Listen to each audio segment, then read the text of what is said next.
Teremos agora o painel de prevenção com Ronaldo Teixeira da Silva, do Ministério da Justiça, Alceu Nascimento, da RBS, e Fernando Rossetti, do Canal Futura. Convidamos os referidos senhores para subirem ao palco, juntamente com a jornalista Carolina Bahia, que será mediadora deste painel. Nós vamos começar agora o painel Prevenção.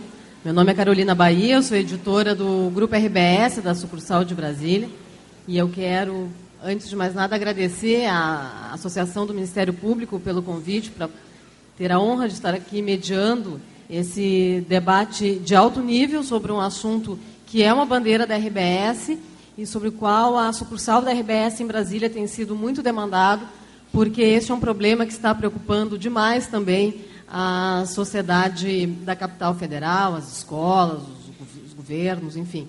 É um problema que está muito grave também. E em Brasília a gente tem também levado a campanha e informações para a capital federal. Bom, vou mais ou menos explicar como é que vai funcionar aqui a nossa conversa nessa manhã de hoje. Cada um dos palestrantes vai ter cerca de 20 minutos para apresentar a sua palestra. Eu já conversei com eles aqui, pedi para respeitarem o tempo, porque a gente quer abrir para a possibilidade de perguntas que vocês podem encaminhar aqui à mesa por escrito e depois a gente abre ao debate. Eu acho que é bastante interessante.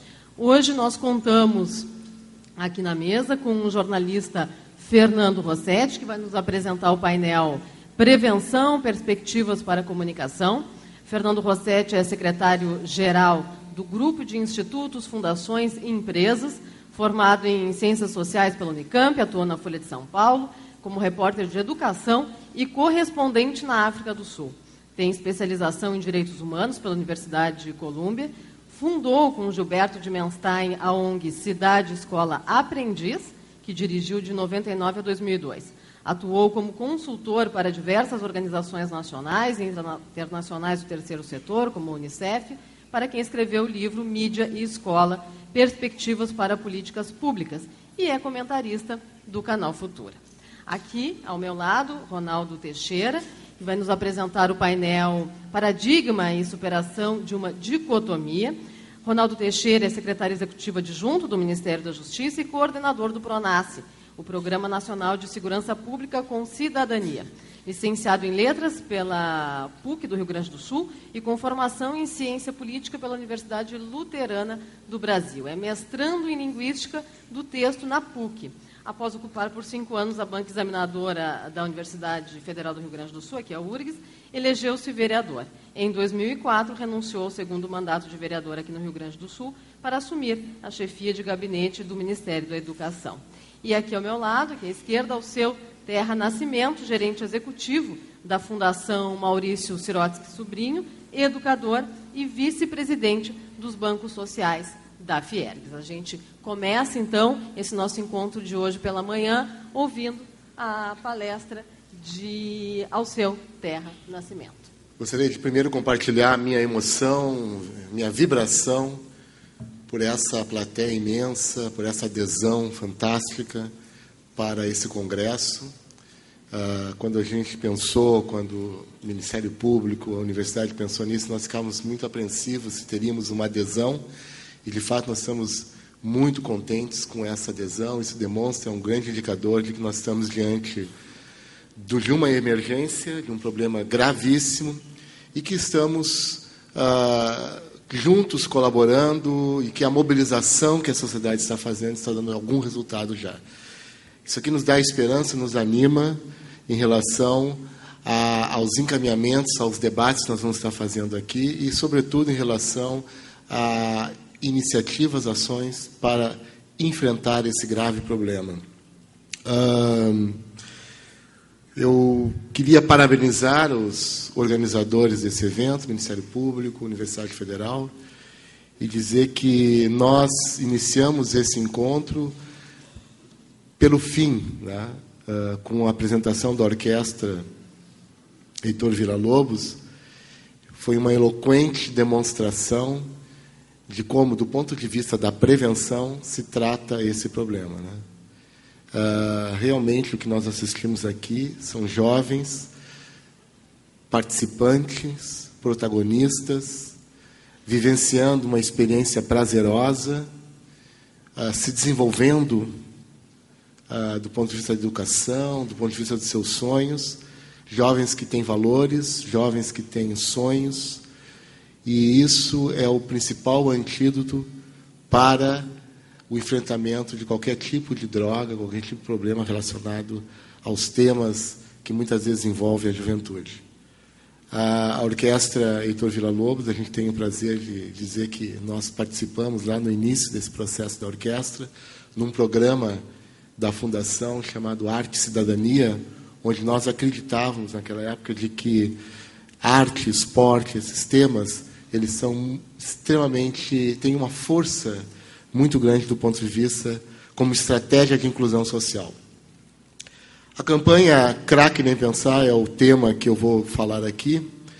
Ela entra exatamente dentro dessa ótica, dessa mesa, que é falar sobre prevenção. Quando nós pensamos em adotar esse tema como bandeira da RBS no ano de 2009 e 2010, nós imediatamente pensamos o tema sob o ponto de vista da prevenção. Mas antes de falar sobre isso, eu gostaria de dizer que a RBS, ela já há um bom tempo, ela vem entendendo que esse é um importante compromisso da empresa, que é adotar bandeiras sociais, incorporar isso dentro do corpo da empresa e conversar e agendar a sociedade na medida do possível, contribuir para agendar na sociedade determinados temas latentes que possam, de alguma maneira, mobilizar a comunidade para o debate, para o conhecimento e para a ação. Não sei se vocês lembram, talvez um dos grandes marcos nossos foi a campanha dos monstrinhos. Quem é do Rio Grande do Sul, tem muitas pessoas aqui que não são do Rio Grande do Sul, mas a grande maioria deve lembrar, a campanha sobre a proteção da infância, onde nós tratamos o tema da violência, do abuso, da negligência sexual, enfim, da negligência, aliás, das famílias, em relação ao tema da infância, a proteção da infância. Foi uma das principais bandeiras, que foi um marco para a empresa, porque ela realmente se construiu exatamente no modelo que nós estamos adotando começamos a adotar a partir desse momento.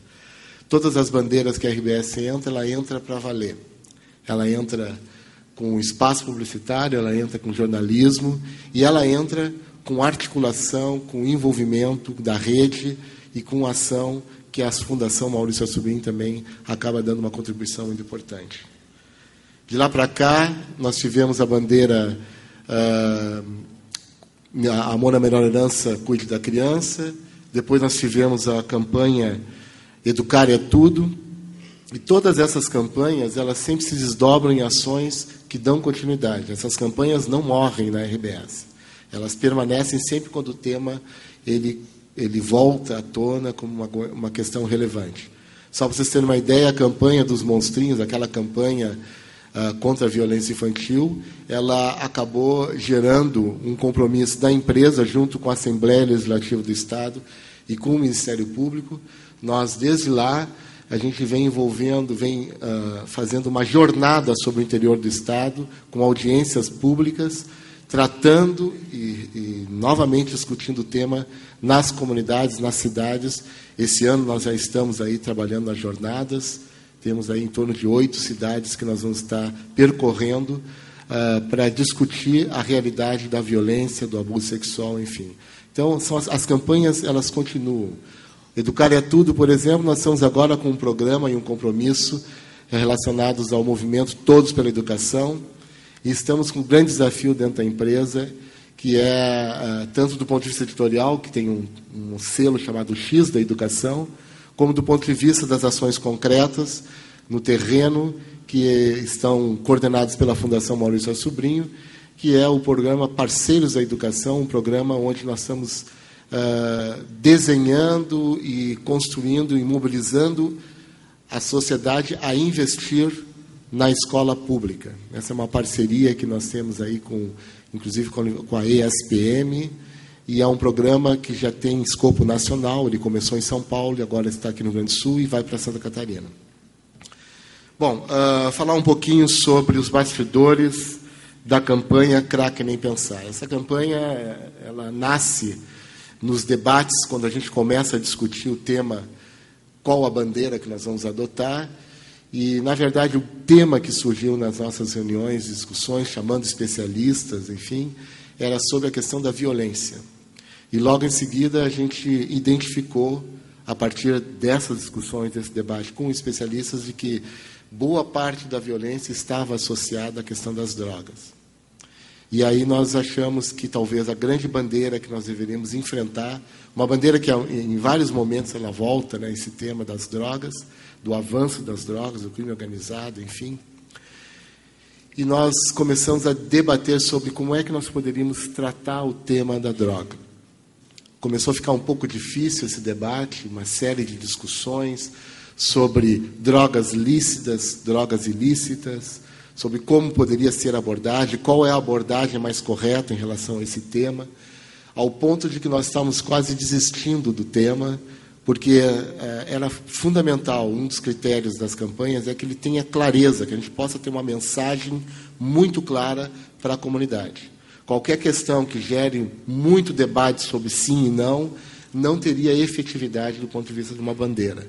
Nós precisávamos, deveria haver um consenso em relação àquilo que nós estaríamos propondo como debate, como mobilização na sociedade. Quando estávamos quase pensando em discutir temas sobre outras óticas, ou tentando pensar em outras bandeiras, o Ministério Público foi à RBS conversar com o Nelson Sirotsky e trouxe, dentro do contexto de todas essas questões relacionadas à droga, ele veio trazer o problema do crack. Né? E aí nos trouxeram alguns números, nós voltamos ao debate sobre a discussão do crack, e não tivemos dúvida de que tínhamos que nos aliar, nos abraçar nessa grande mobilização, de um lado o Ministério Público, do outro lado a RBS, com seus meios de comunicação. Logo em seguida, a Assembleia Legislativa do Estado também se mobilizando e criando um grande grupo de trabalho na Assembleia Legislativa.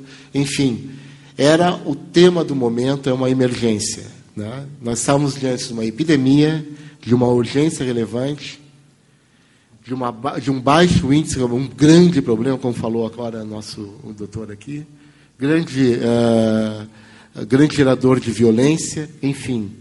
Era o tema que nós tínhamos que abordar e nós passamos, então, a discutir como seria essa abordagem. Bom, o foco, sem dúvida, não poderia ser outro senão da prevenção. O nosso público-alvo, portanto, ele era não só o usuário, mas era a sociedade, conversar com a sociedade, conversar com os jovens, conversar com as famílias sobre a ideia de que nós tínhamos que nos preocupar e enfrentar esse assunto dentro de casa, debater nas escolas, enfim. O grande objetivo era nenhum novo consumidor de crack no Rio Grande do Sul.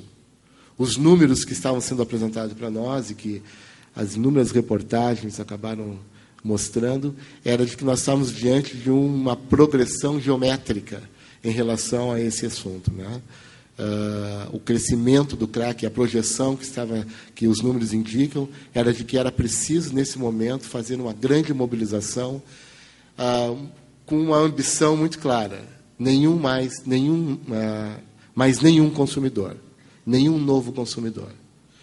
E daí, então, nós passamos a fazer uma pesquisa e construir uma estratégia dentro da empresa, dentro da campanha, de como nós poderíamos enfrentar essa questão. A estratégia segue mais ou menos sempre o mesmo modelo. Ela começou assim, lá com os monstrinhos, só que ela, nesse momento, se lá na campanha dos monstrinhos, o espaço publicitário ele era fundamental, a campanha publicitária ela seria chave para a mobilização. Nesse caso, a gente logo identificou que a estratégia mais importante seria pelo espaço editorial. Nós não íamos conseguir traduzir tudo num espaço de 30 segundos e que nós precisaríamos fazer uma importante ação editorial para